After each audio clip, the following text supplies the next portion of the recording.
Élisa Bellevue est l'un des nombreux quartiers touchés par les coupures d'eau à Saint-François.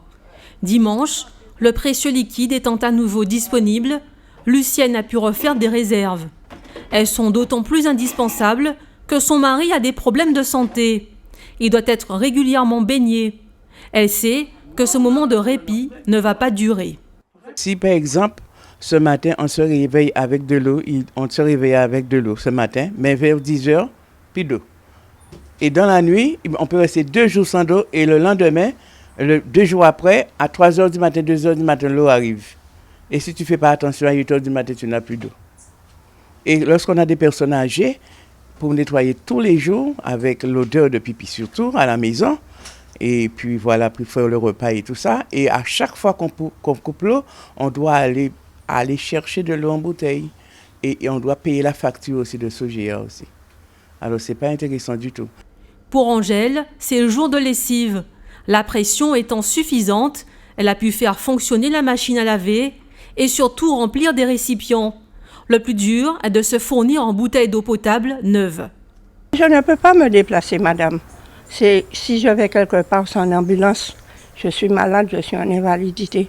Sauf si un de mes enfants vient me chercher. Mais sinon, je ne peux pas me déplacer.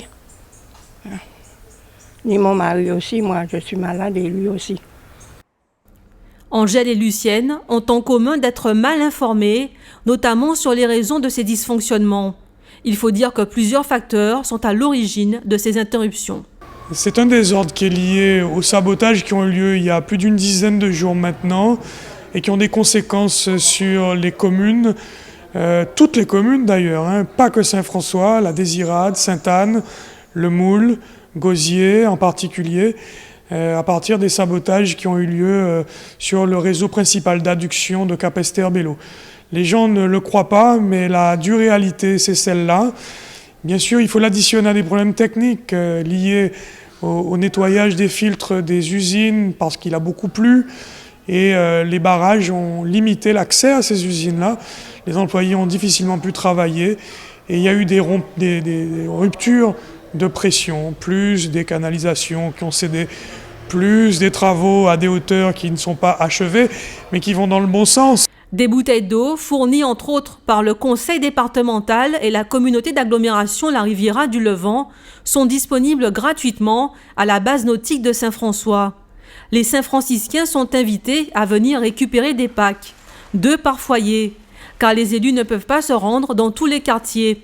Bientôt, le conseil régional devrait aussi installer des citernes dans la commune, de quoi patienter avant un rétablissement durable de la situation.